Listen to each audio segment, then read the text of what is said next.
you, the 45th President of the United States of America, my friend, Donald J. Trump.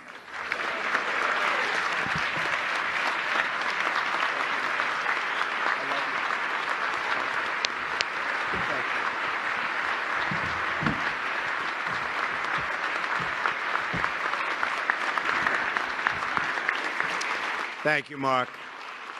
So nice.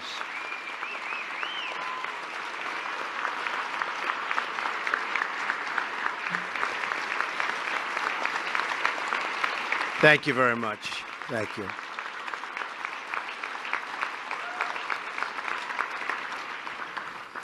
Thank you very much. It's a great honor to be here this morning, and so many faith leaders, very, very important people to me from across our magnificent nation, and so many leaders from all across the globe. Today we continue a tradition begun by President Eisenhower some 64 years ago.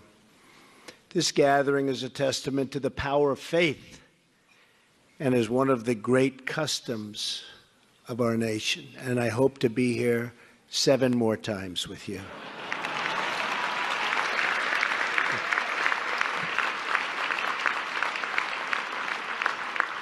I want very much to thank our co-chairs, Senator Boozman and Senator Coons, and all of the congressional leadership. They're all over the place. We have a lot of very distinguished guests.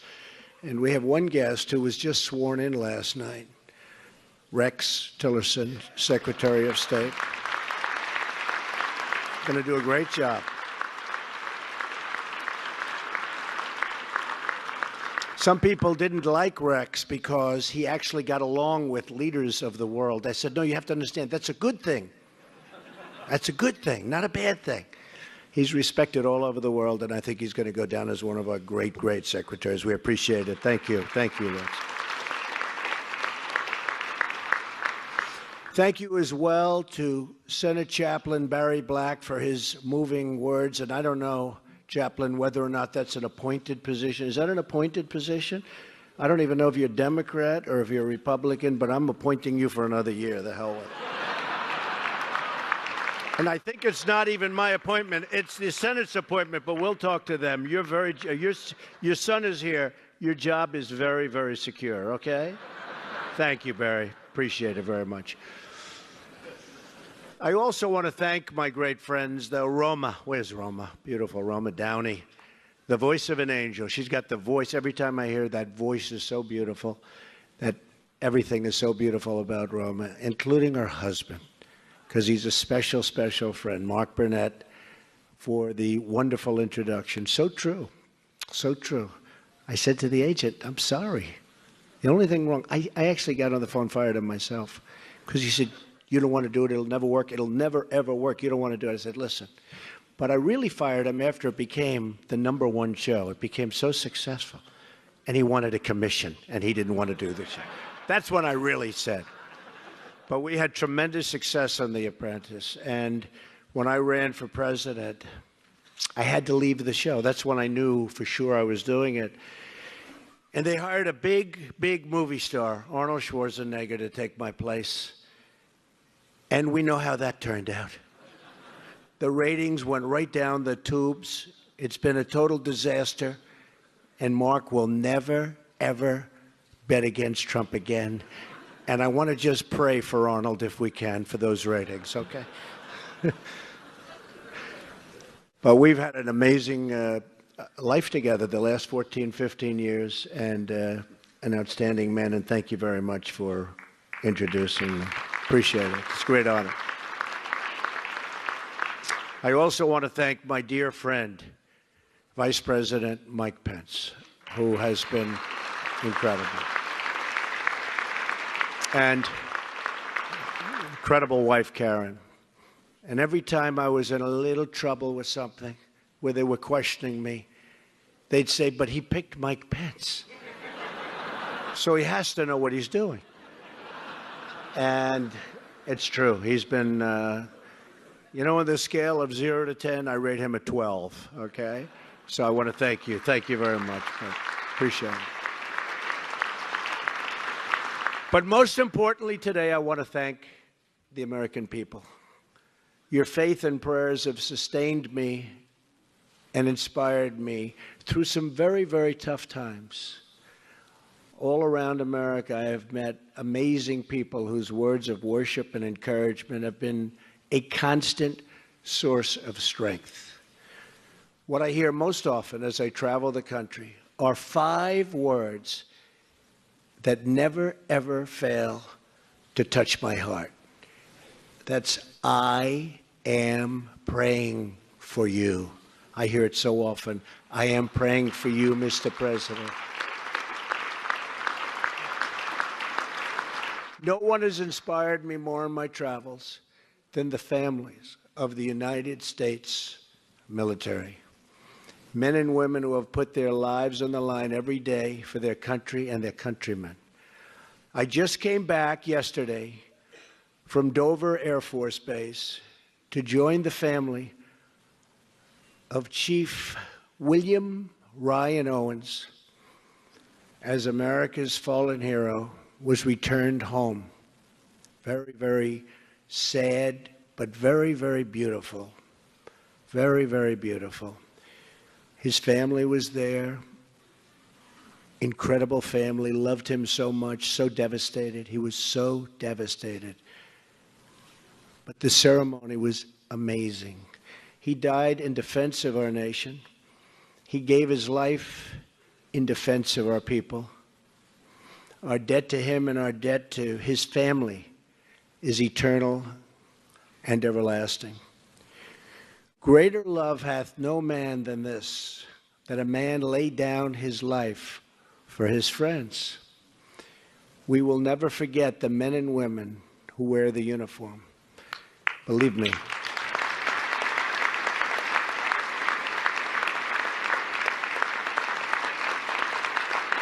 Thank you.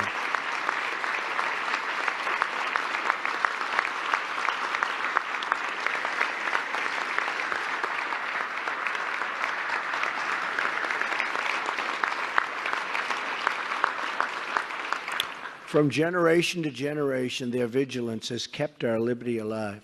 Our freedom is won by their sacrifice, and our security has been earned with their sweat and blood and tears.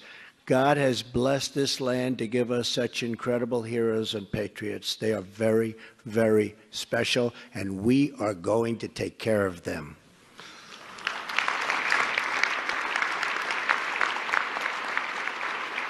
Our soldiers understand that what matters is not party or ideology or creed, but the bonds of loyalty that link us all together as one.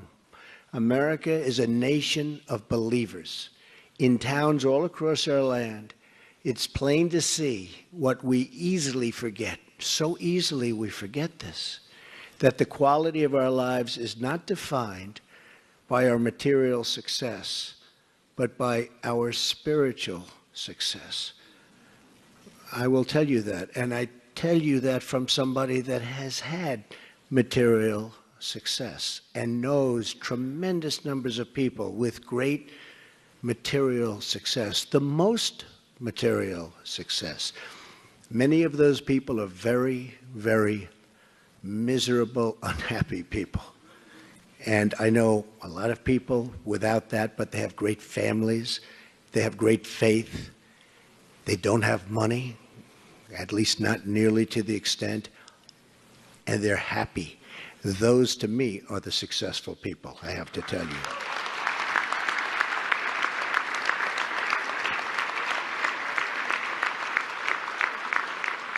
I was blessed to be raised in a churched home. My mother and father taught me that to whom much is given, much is expected. I was sworn in on the very Bible from which my mother would teach us as young children. And that faith lives on in my heart every single day. The people in this room come from many, many backgrounds. You represent so many religions and so many views. But we are all united by our faith in our Creator and our firm knowledge that we are all equal in His eyes. We are not just flesh and bone and blood. We are human beings with souls. Our republic was formed on the basis that freedom is not a gift from government, but that freedom is a gift from God.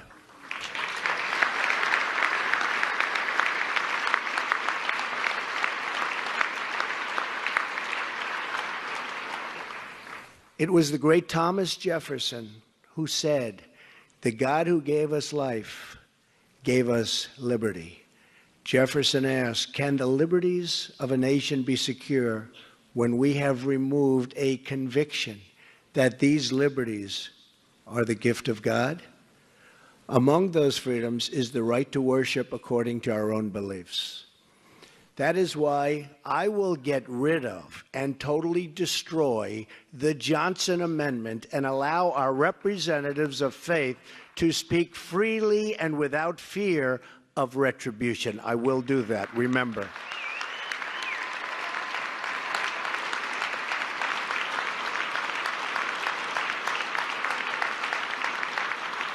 Freedom of religion is a sacred right, but it is also a right under threat all around us, and the world is under serious, serious threat in so many different ways, and I've never seen it so much and so openly as since I took the position of president. The world is in trouble, but we're going to straighten it out, okay? That's what I do. I fix things. We're going to straighten it out. Believe me, when you hear about the tough phone calls I'm having, don't worry about it. Just don't worry about it. They're tough. We have to be tough. It's time we're going to be a little tough, folks. We're taken advantage of by every nation in the world virtually. It's not going to happen anymore. It's not going to happen anymore. We have seen unimaginable violence carried out in the name of religion. Acts of wanton slaughter against religious minorities, horrors on a scale that defy description. Terrorism is a fundamental threat to religious freedom. It must be stopped, and it will be stopped. It may not be pretty for a little while. It will be stopped. We have seen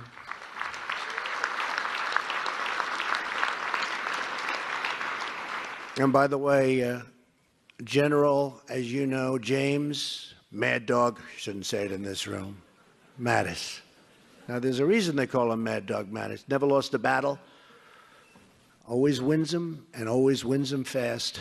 He's our new Secretary of Defense. We'll be working with Rex. He's right now in South Korea, going to Japan, going some other spots. I'll tell you what, I've gotten to know him really well. He's the real deal. We have somebody who's the real deal working for us, and that's what we need. So you watch. You just watch. Things will be different. We have seen peace-loving Muslims brutalized, victimized, murdered, and oppressed by ISIS killers. We have seen threats of extermination against the Jewish people. We have seen a campaign of ISIS and genocide against Christians where they cut off heads. Not since the Middle Ages have we seen that. We haven't seen that, the cutting off of heads. Now they cut off the heads. They drown people in steel cages. Haven't seen this. Haven't seen this. Nobody's seen this for many, many years. All nations have a moral obligation to speak out against such violence. All nations have a duty to work together to confront it, and to confront it viciously if we have to. So I want to express clearly today to the American people that my administration will do everything in its power to defend and protect religious liberty in our land.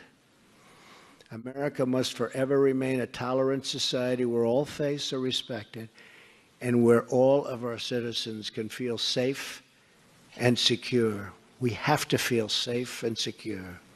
In recent days, we have begun to take necessary action to achieve that goal.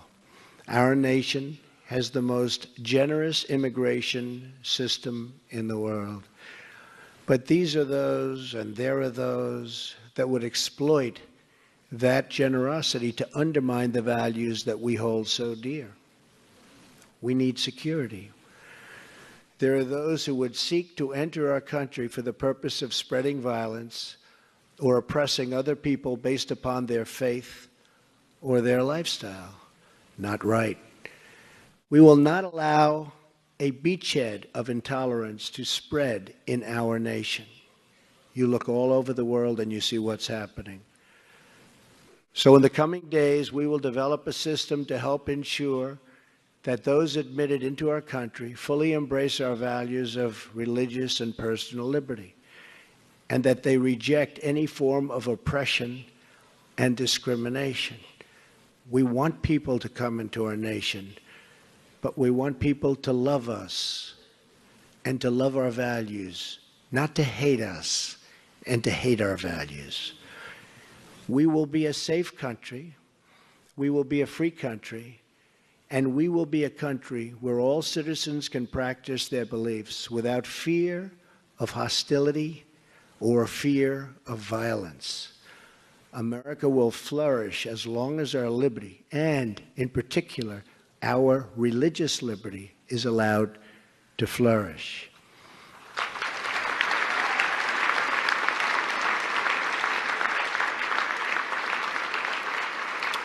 America will succeed as long as our most vulnerable citizens, and we have some that are so vulnerable, have a path to success. And America will thrive as long as we continue to have faith in each other and faith in God.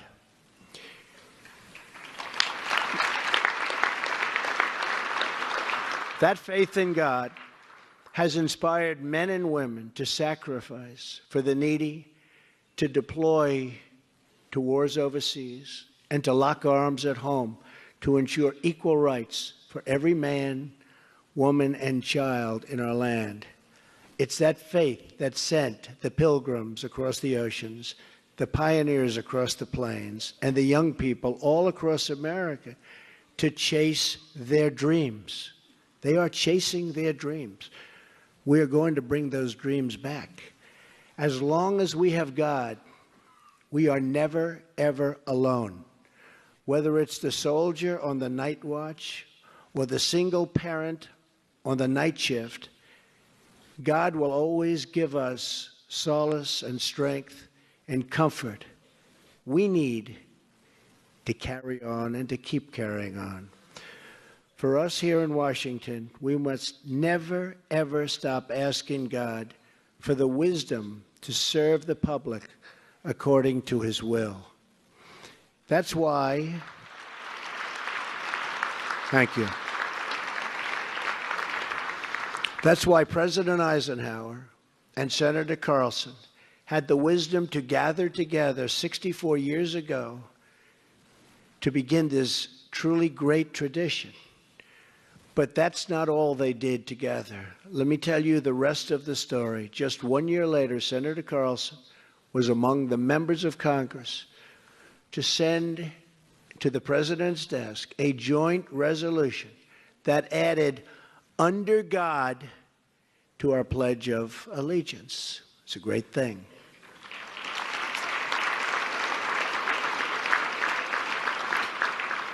Because that's what we are, and that is what we will always be, and that is what our people want.